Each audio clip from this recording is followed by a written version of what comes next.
And that's what I when I go to give these lectures at these colleges, or at more so the high school and colleges, I tell the mothers that I get it, right? It takes a village, but we got to be involved. That's right. Because when there's a PTA meeting or there's a board meeting in your neighborhood, you got to go. You got to vote. You have to know who's teaching your children. You have to know who's the superintendent, who's the vice president of the Board of Education. That's right. Who is these people that's writing, first of all, that's writing checks for people to come in and teach you absolutely nothing. Right. They're giving grant money to politics. I don't discuss politics and religion, but I will say this. Politics is a very scary business. Oh, absolutely. Because in politics, you literally have to become something you're not. This is why I stay away from politics. Me too. On all levels. I've seen people write people checks that did not deserve the money, had no plans on how they was gonna teach it, what they was gonna teach. They had no curriculum, no nothing. But you know him, or you might be a fraternity with my brother here. We're gonna get him in, we're gonna give him. I watched a female get, in the city of Newark, I watched them give her $1 million. She did no program. That's still going on. It's still going on. It's politics, Yeah. but her friend can invest money in Newark and they can build up the city. So we're gonna put an apartment building here. We're gonna say it's for the people, right? So if we give you a 100-unit building, we're gonna give you 15 for subsidized living. Okay, it's 100 apartments in here. Now here's the thing, you know what? Shalil, you getting me started on something else, okay? Because it's hundreds of units, but you're gonna give the people 15? Yes, God, exactly. Give me 25. You give me 15 units. Exactly. Politics. I'm telling you, the things that's going on. It's unacceptable. I look around the community, and what do we constantly see? Buildings going up, buildings going up, buildings going up. I get it. You want to gentrify the area, right? Cool. But what you're going to tell me is, okay, we're going to put a supermarket here that's going to provide jobs, but you're not going to pay me enough so I can live in this community. Thank you. So even though you're going to give me a job, right? This 7-Eleven here, this IHOP here, great. You're going to give me jobs. I work at the IHOP. They're going to pay me $15 an hour. Right. Cool. The only thing that's wrong with that is inflation going to kill that. That's right. So if I'm making 15, I'm really making 10. Right. And then you're going to tell me for one bedroom is 1,800. I got to work 3 times. That's right. I work 3 times. What becomes shot first? My health. Right. My health shot. I can't work. If I can't work, I can't survive. I can't survive. I go into complete depression and a stressful state. And when you're in a stressful state, you become diseased.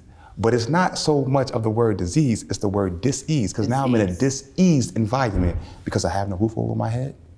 I have no way of making ends meet other than doing something illegal, right? That plays into your hand.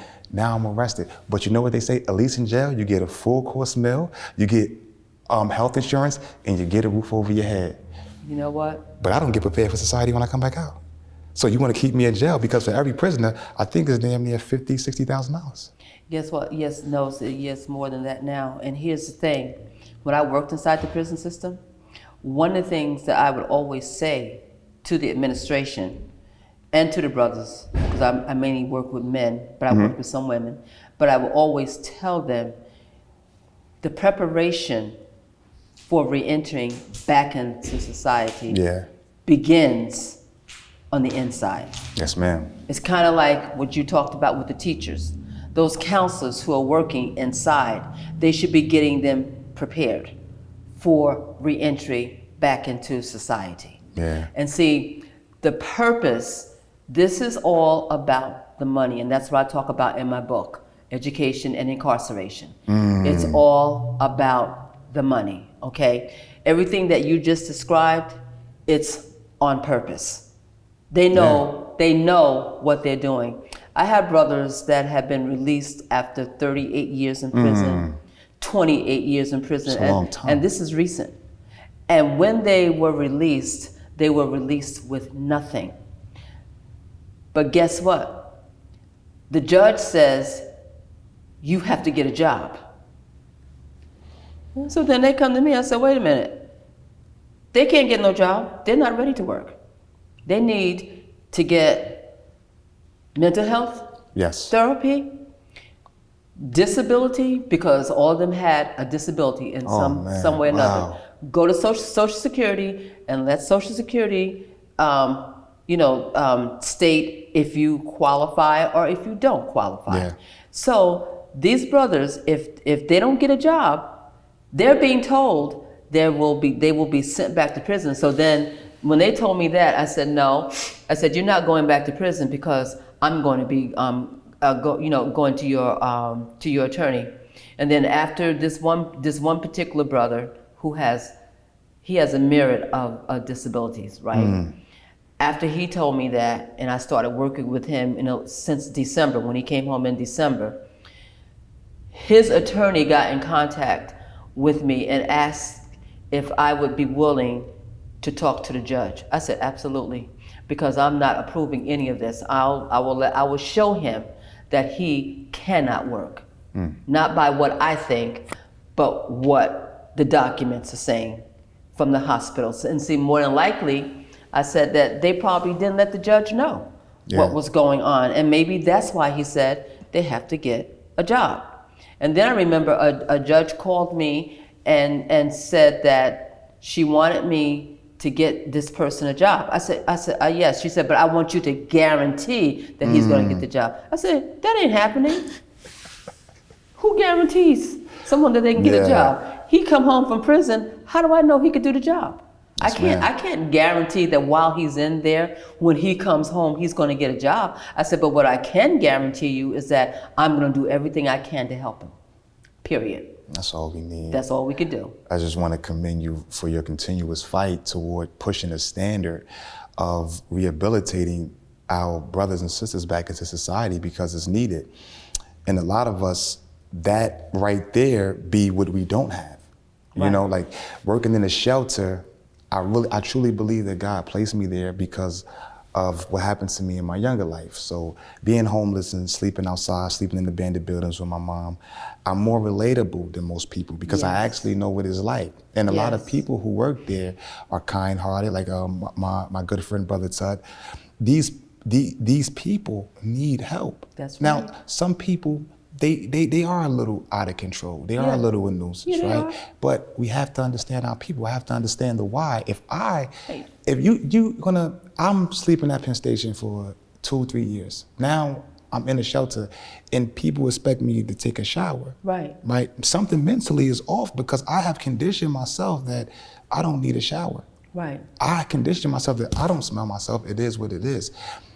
It's this young brother in there, very good brother. He tries really hard.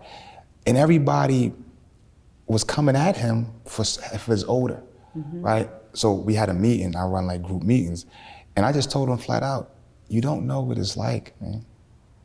I tell people, the scripture says, the way you judge people, you will be judged. That's right. Probably not in this. See, everybody worrying about this life. That's right. This life means absolutely nothing. In my respective religion, this is the dunya. This means absolutely nothing. That next life, people, see, a lot of us do things and we think we're getting away with it. No, we don't get away with it. They think, oh yeah, whatever, man, these guys don't want to work, these niggas don't want to work, man, they just want to sleep in the shelter all day. You think you're getting away with that? No. I tell my guys, Proverbs chapter 10, verse 18, says the one who tells lies has lying lips, and anyone who utters slander is a fool. These brothers and brothers sisters gotta wake up. We tearing each other down. But then it's women like you that's strong. They need people in there to get them to understand that whatever they've done, like I tell them, you've served your time. Okay, so now it's time for you to do what you have to do. Yes. And everything is a process. And it ain't gonna be easy. But as long as you know that, you're going to be good, right? And once they know they have someone who is believing in them, then they will say, you know what? I can do that because no one has really believed in, because they just look at them as a criminal, you know? And I remember when I worked inside, we had a staff meeting. And in the staff meeting, they wanted to find ways to keep them inside by punishing them for other things. And so I was new. So I asked them the question. I said, well, aren't we supposed to help them? Yeah. Why would we be punishing them? Our role is to help them to change their criminal thinking. and what brought them here in the first place. Absolutely. I said, so I can't do any of that stuff that you're asking us to do. As a matter of fact, I'm not going to do any of it. I love that. So we need to have people who are speaking up for them, and not just in mass incarceration, because it's going to get worse. Yeah. But also in the school systems with everything that they're doing to our children, taking away their history, who they are. Really, no. We have to start getting more involved. Yeah. And brothers, I always say, brothers and sisters who've been incarcerated for 5 years, they need some mental health therapy, because if you haven't worked inside, you don't know what happened. Yeah. See, I worked inside, so I saw what happened. And it's to the point of mental health. So me and my partner, we go around and we speak at universities, correctional facilities, and mental institutions about mental health. And what I'm realizing is, right, I take my brothers for example. My brother, he's 30 years old. Mm-hmm. He spent more than half of his life in jail. Yeah. I don't think he ever was evaluated for mental health. Ever. I don't think he ever was evaluated for his mental state. More than half of his life. He's 30. He gave more than half of his life to someone's facility. You know what they do? They didn't evaluate them, but they gave them medication. Mm-hmm. The first time I remember, I saw this long while I was working inside in the first facility that I worked in. Yeah. And the line was so long. And so I said, what are they in line for? You know what they was in line for? Medication. I said, but they're all young. Yeah. Like, why? What do they need medication for? This is my thought. Like, why are you giving them medication? Yeah, wow. And then now, see, later on, I understood why they're giving them medication. They're giving them the medication to keep them where they are, period. It's just like you talked, you know, what you said earlier about the ADH or whatever. Yeah. It treat them like zombies, you know, and then what that is treating them, what that is saying to them, in some cases, that they don't have to take responsibility for what they've done. And I always tell brothers, when I meet with them, I said, look, I don't judge anybody. Yeah. Okay, but I said, one thing that you're gonna have to do is you'll have to take responsibility, because you put the work in to be where you are. Yeah. You know, so then we take it from there. Well, Carter G. Woodson said something very important I never forget. He said, if you control a man's mind, you don't have to worry about his actions. That's right. So you control a man's thinking. And whoever controls a man's mind controls their future. Yeah, so like you said, I look at the babies, and I look at the internet era, and I look at mothers got to work 2 or 3 jobs. The father's not there. Who's raising the child? The internet raises the child. Who's raising the young girls? Sexy Red's raising the young girls. Oh my God. The City Girls raising the young girls. Yes. King Von, God rest his beautiful soul. Yes. He raising the young boys. NBA young boy. So when you look at the statement Carter G. Woodson made, you control a man's mind. You don't have to worry about his actions. That's right. Because even if it's not a door, he'll go around the back just to make one, just to come in. That's right. So that's right. Can I ask you one last question about your book? In chapter 7, you wrote the 5 pillars of a great woman. Absolutely. What was that about? Well, in Islam, we have the 5 pillars of Islam, right? So I pulled from that, and mind you, I just thought that in order a woman, right? I truly believe that the woman is the second coming of God, right? And I believe that what's happening with our sisters is that they're losing, like what's happening with our brothers, we losing ourselves. So what I did was I called myself instructing, right, what I thought, all prospectively, what five of the most dynamic things that make a woman a good woman.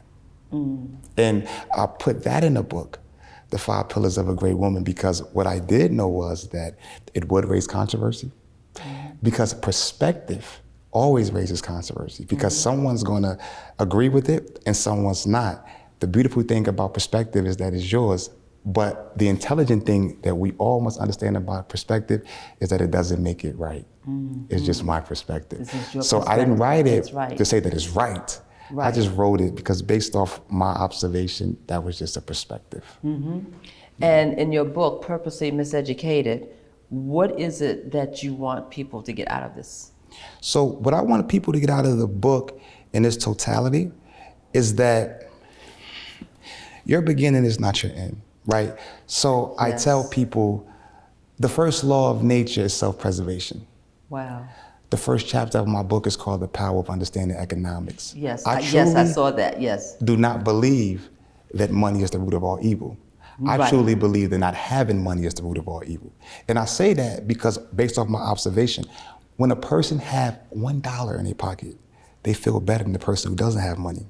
When you don't have money, you have some of the most wickedest thoughts in this world. But if you just have something, that's why Tupac Shakur, God rest his soul, oh man, very intelligent brother, had his shortcomings, had his flaws, but it's masterful. He was masterful mentally. Tupac said something that stuck with me ever since I heard it in 1995. Mind you, I was born in '88, so I wasn't that old. But Tupac said something. He had an interview, and he said, what do all these rappers need with these 100-room mansions? You have 4 or 5 cars, you have $200,000 worth of jewelry, and it's your people out here starving, they homeless. Mind you, everybody who's starving, homeless, you gotta take some accountability for that. I'm not saying rock the baby to sleep, but Tupac said something. He said, just because you earned it doesn't mean you don't owe it. So a lot of people believe that just because they earned their money, well, I got up, I went to work, I put this overtime in, I ain't giving nobody nothing. It doesn't mean you don't owe it. A lot of people don't even have enough gratitude to say the reason why they really in the position they in. I tell people we don't give God enough glory. That's right. Everything is I. See, it's 3 levels of dependency. It's independent, it's dependent, and it's interdependent. A lot of us are operating out of an independent mindset. Because when it's independent, it's I. Everything is I. Oh, I did that. I went to work. Hey, y'all come to my show. I'll put this together. It's I. Dependent is when you depend on someone else for your survival. That's a baby. That can be a grown man or woman also. But we must all get to the level of being interdependent. Because interdependent people are the Chinese. Interdependent people are the Caribbeans. Interdependent people are the Hispanics. Because interdependent people have the mindset of we. That's right. So I want people to really realize that it's a doctrine on how to escape mediocrity. We are just living in a mediocrity, I like to say, atmosphere. Oh, it is. Yeah, absolutely. Yeah, it's very low vibrating, and people, when they're living in mediocrity, it's like very basic, and that's why mediocrity attacks excellence. See, I just learned something. That's why I love being around. I love being around feminine energy, man. Praise be. So, say that again. Mediocrity attacks excellence. I got to put that up on the internet. What? You know what that is? You're excellent. What you're doing, you're excellent. I'm mediocre. I don't like it. I don't like what you're doing. I'm really hating on you, and I'm going to find a way to attack you.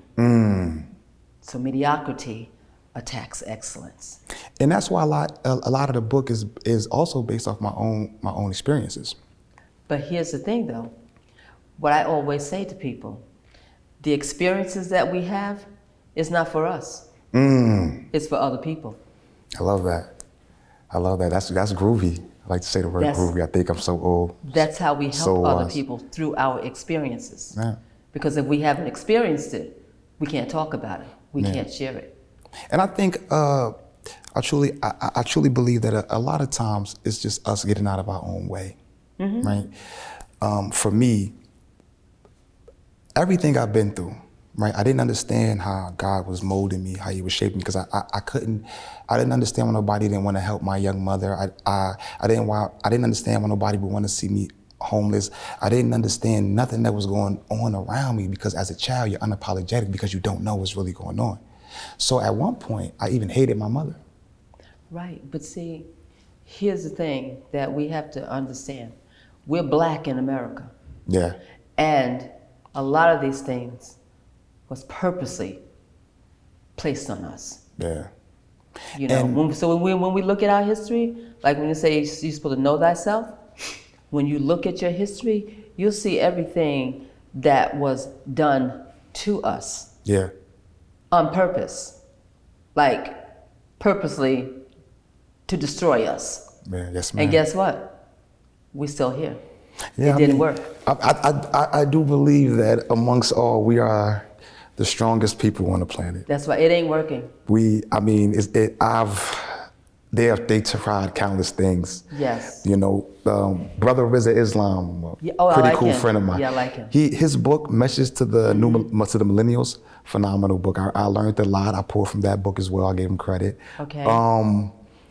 But in terms of what I want people to get out of it, I just want people to have a reset button. Like, so in the first chapter, okay. I explain how we can better understand economics, right?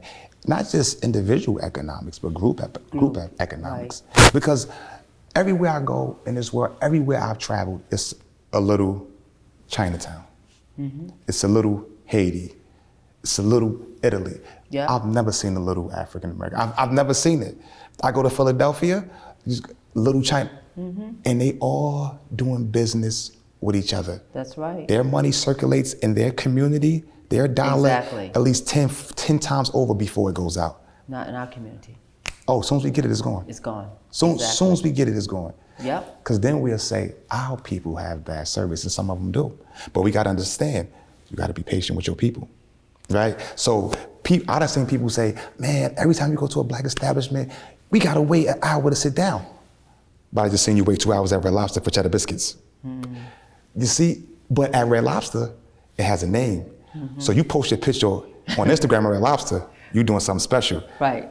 At CJ's Fish and Grill, right. That ain't gonna work for you. Then you complain about the food. Like Red Lobster, it's not buying from Restaurant Depot like CJ. Right. See, it is mentality. Yes, it is. But a lot of it is the reality too.